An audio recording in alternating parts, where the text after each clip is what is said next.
चलिए, आज हम अकाउंट्स में करेंगे cash flow from operating activities. Oh sorry, from investing activity. क्या आ रही है?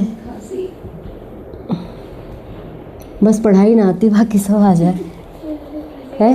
कभी कहते क्वेश्चन आ रहा है, मुझे भी कितना अच्छा लगता कि चलो क्वेश्चन आ रहा है खास। Cash flow from operating activity. आज इसने ऑपरेटिंग का नाम ले लिया, मेरा ऑपरेटिंग दिमाग में आ रहा है।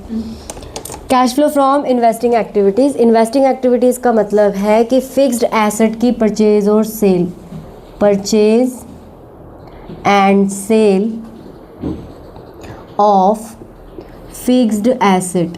फिक्स्ड एसेट कौन कौन सी होती हैं? जो ज़्यादा टाइम ड्यूरेशन के लिए होती हैं। 11th क्लास से पढ़ते चले आ रहे हो आप लोग, ठीक है। इस एक्टिविटी में आपको ये देखना है कि आपका कैश कहाँ से इनफ्लो हो रहा है और कहाँ से आउटफ्लो हो रहा है।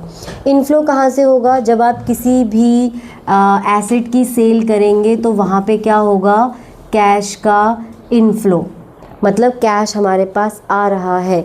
और जब भी कभी आप परचेज़ करेंगे फिक्स्ड एसेट्स की तो वहाँ पे आपका क्या होगा? आउटफ्लो। इनफ्लो को आप प्लस में लिखेंगे, आउटफ्लो को आप माइनस में लिखेंगे, ठीक है। इसका परफॉर्मा बड़ा ही इजी सा है। जब आप इसका बनाएंगे आपको यहाँ पे पर्टिकुलर लिखना है,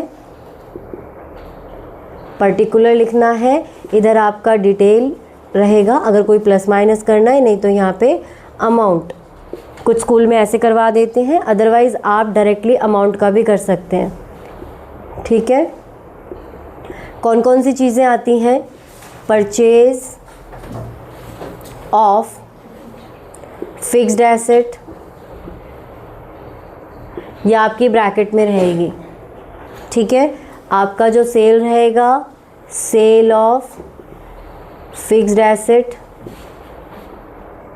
यह आपका बिना उसके रहेगा, अमाउंट प्लस में रहेगा, ठीक है।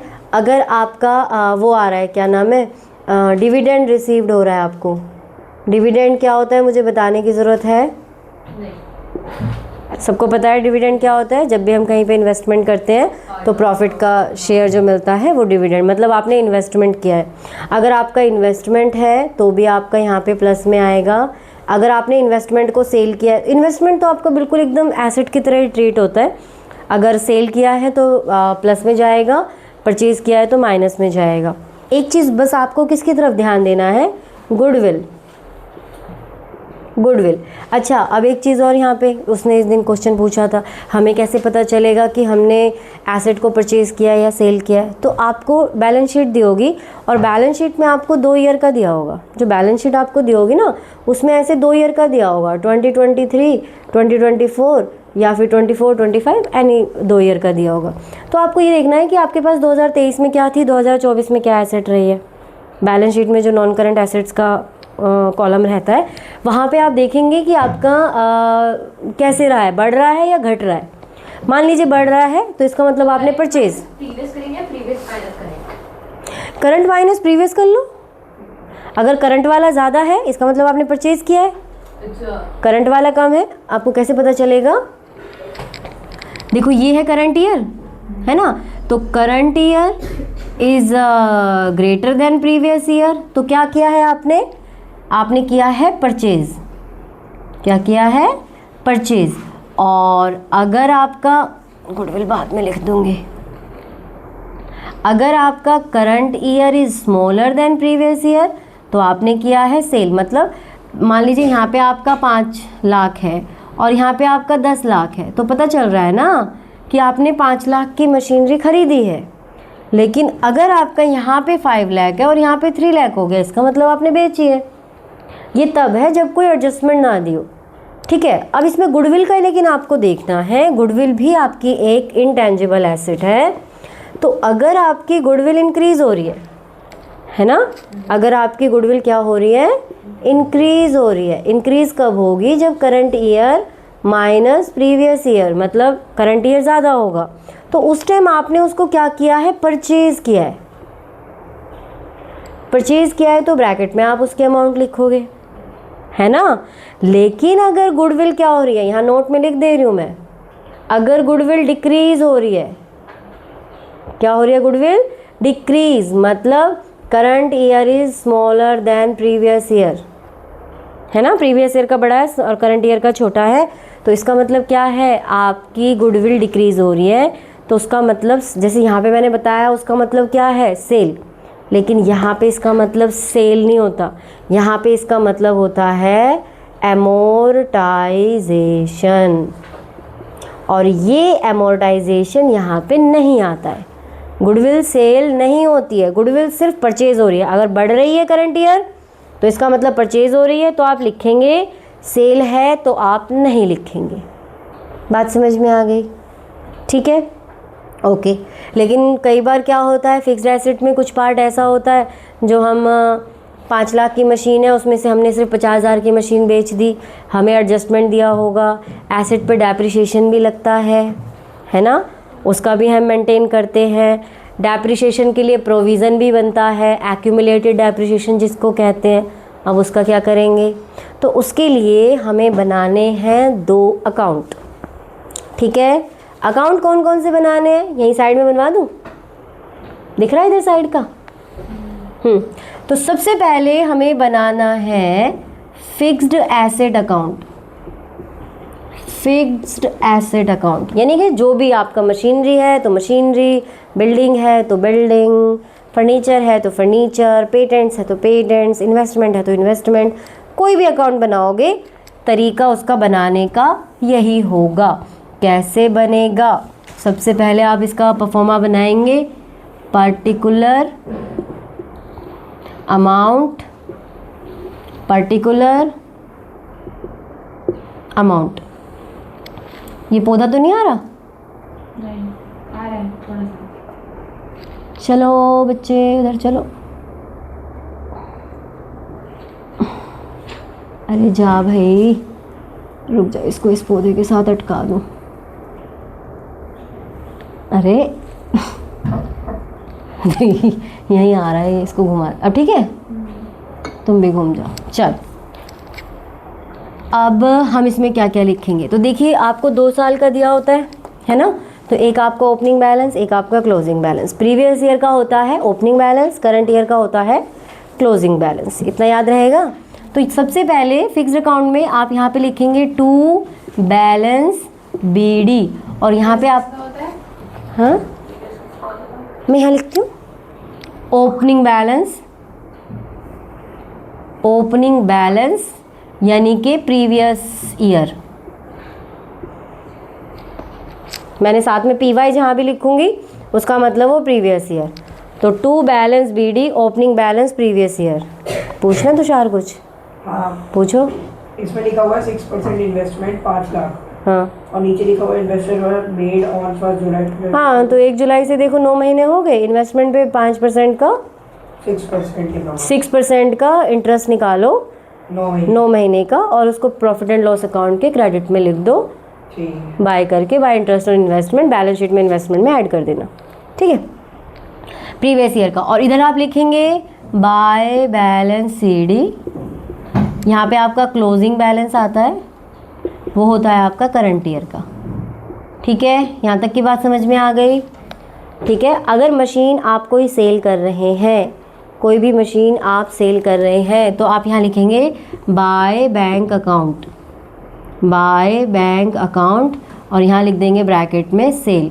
चाहे वो प्रॉफिट के साथ सेल करिए, कैसे भी करिए, उसका अमाउंट आएगा। यहाँ पे आएगा बाय डेप्रिसिएशन, कौन सा वाला, मशीन जो सोल्ड की है, मशीन जो सोल्ड की है वो वाला डेप्रिसिएशन आएगा, याद रहेगा, जो मशीन सोल्ड करी है उसका डेप्रिसिएशन आएगा, ठीक है, एक्यूमुलेटेड डेप्रिसिएशन।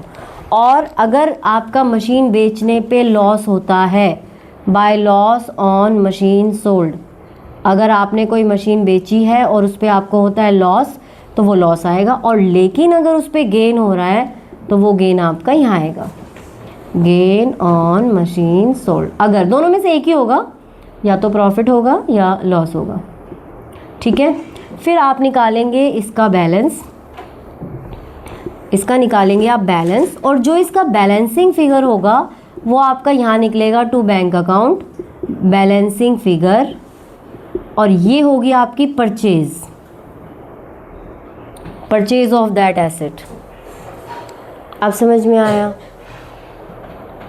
इसमें कोई डाउट है?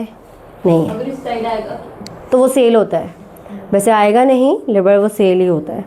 ठीक है, जो मिसिंग फिगर होगा इधर, मान लीजिए कभी लॉस मिसिंग हुआ या डेप्रिसिएशन मिसिंग हुआ, जो मिसिंग फिगर आएगा, जो मिसिंग होगा इसमें से, वो आपका मिसिंग फिगर आएगा।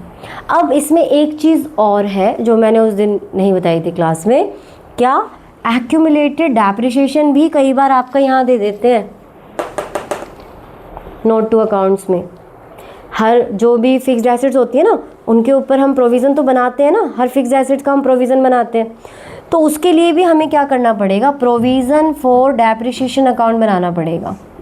प्रोविज़न फॉर डेप्रिसिएशन अकाउंट, या फिर इस अकाउंट को हम एक्यूमुलेटेड अकाउंट भी बोलते हैं, एक्यूमुलेटेड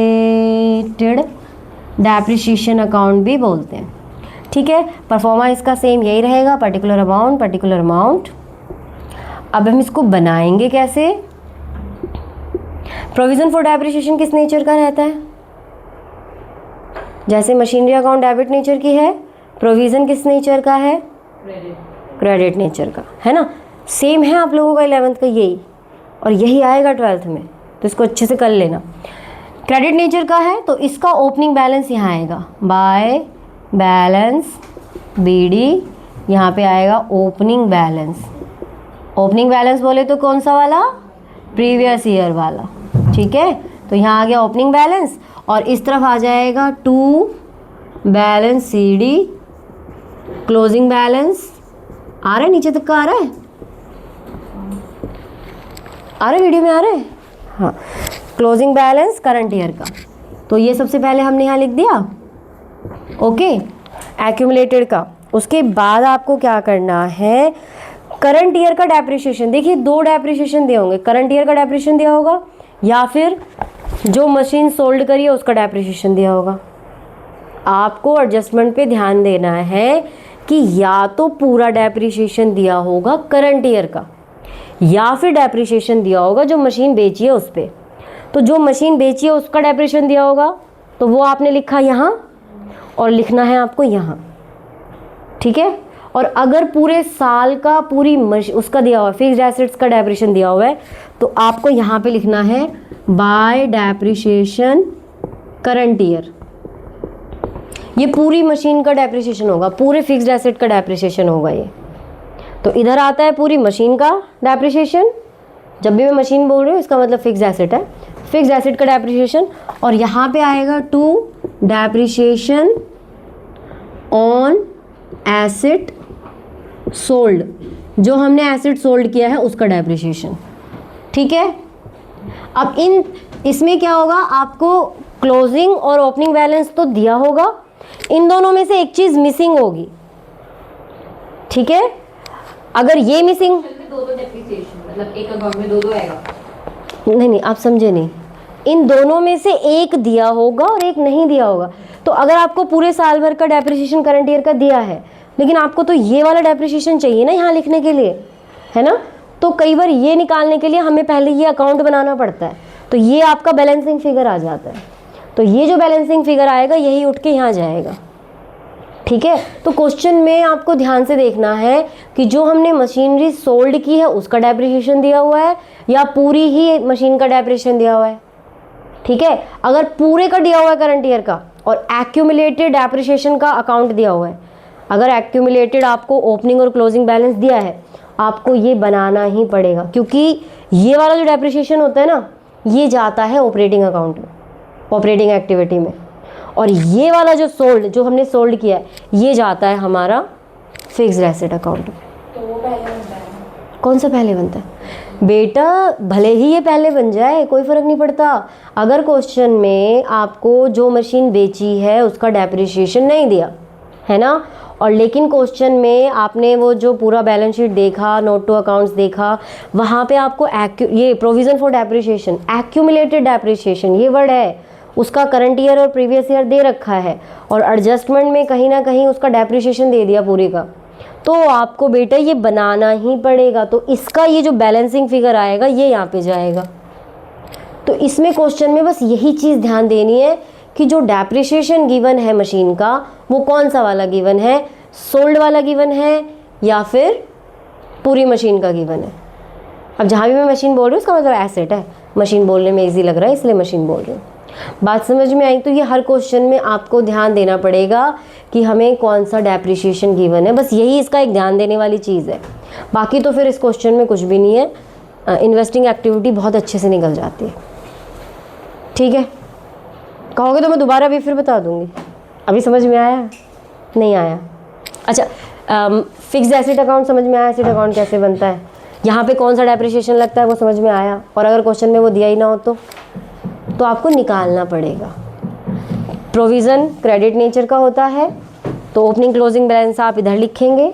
एक आध क्वेश्चन आने दो, फिर कंटिन्यूएशन में आ ही रहा था मेरे ख्याल से। अगला क्वेश्चन ना, अगला क्वेश्चन प्रैक्टिकल क्वेश्चन निकाल लो ज़रा। पूछना कुछ बताओ।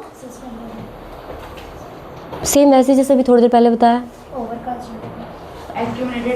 उसमें ओवरकास्ट अंडरकास्ट वाला छोड़ दो, बाकी फिर मैं करा दूँगी, वो मैं करा दूँगी। आप डायरेक्टली वैसे वाले क्वेश्चन कर लो। हैं है ना? क्वेश्चन नंबर क्या था इन्वेस्टिंग का? हाँ, उस दिन हमने क्वेश्चन नंबर 23 किया था। 23 समझ में आ गया था कि वापस समझाऊँ? आ गया था ना वो वाला, आप कर लेना उसको ईशान एक बार। है क्वेश्चन नंबर 24 देखो। चलो इस 24 को करते हैं। इस वाले क्वेश्चन में सेम टू सेम चीज़ें यहीं पे लिख दूँ, इसी में लिख देती हूँ क्वेश्चन में, है ना वैल्यू। क्या कौन सी बुक है ये? एडिशन 2025 क्वेश्चन नंबर 24 कर रहे हैं हम लोग। Edition 2025 question number 24। ठीक है, क्वेश्चन नंबर 24 में कहा हुआ है मशीनरी दी हुई है 10 लाख की क्लोजिंग बैलेंस है, ओपनिंग बैलेंस है 9.5। अब यहाँ पे देखो आपको क्लोजिंग ओपनिंग डायरेक्टली दिया है, तो ओपनिंग बैलेंस आप यहाँ लिख देंगे 9.5 लाख। क्लोजिंग बैलेंस दिया हुआ है आपको 10 लाख, तो यहाँ लिख देते हैं क्लोजिंग बैलेंस 10 लाख। ठीक है, एक्यूमुलेटेड डेप्रिसिएशन का भी ओपनिंग क्लोजिंग दिया है, तो इसका ओपनिंग लिख देते हैं इधर 1,10,000। अगर मैं करेक्ट ना बोलूँ तो मुझे बताना, ठीक है? 1,10,000 और क्लोजिंग बैलेंस दिया है 1,50,000, 1,50,000। और पेटेंट्स का तो बाद में करेंगे, पहले मशीन का कर लेते हैं। During the year machine costing 90,000 with accumulated depreciation of 60,000 was sold for 50,000। और पेटेंट्स को राइट ऑफ। अब यहाँ पे क्या कहा है? During the year machine costing 90,000, machine की कॉस्टिंग क्या थी? 90,000। उसके ऊपर डेप्रिसिएशन कितना था? 60,000। ठीक है, वॉज सोल्ड फॉर 50,000। लेकिन कौन सा डेप्रिसिएशन है? Accumulated depreciation. तो आप एक्यूमुलेटेड डेप्रिसिएशन ये वाला है यहाँ लिखेंगे। जो ये 60,000 डेप्रिसिएशन है वो उस पूरी मशीन का डेप्रिसिएशन है, तो एक्यूमुलेटेड डेप्रिसिएशन को यहाँ लिख देंगे 60,000। अब यहाँ पे देखो का बैलेंस आ जाएगा 1,70,000। 1,70,000 में से 1,50,000 गए, तो यहाँ पे आ गया 20,000। तो ये जो 20,000 आपका बैलेंसिंग फिगर आया है, ये वो वाला आया है जो यहाँ इस मशीन पे लगेगा। तो ये 20,000, क्योंकि यहाँ पे एक्यूमुलेटेड डेप्रिसिएशन दिया है तो हमने ये अकाउंट बनाना है। इधर इसका ओपनिंग बैलेंस, इधर इसका क्लोजिंग बैलेंस। जो एक्यूमुलेटेड डेप्रिसिएशन दिया 60,000 यहाँ लिख दिया। या आपका फिर टोटल कर लो, माइनस कर दो, 20,000 आपका बैलेंसिंग फिगर आ गया। 20,000 आपका जाएगा यहाँ वाला डेप्रिसिएशन 20,000।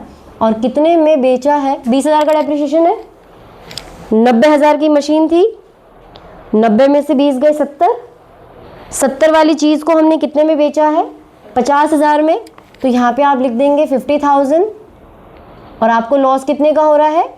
20,000 का। बात समझ में आई है वाली?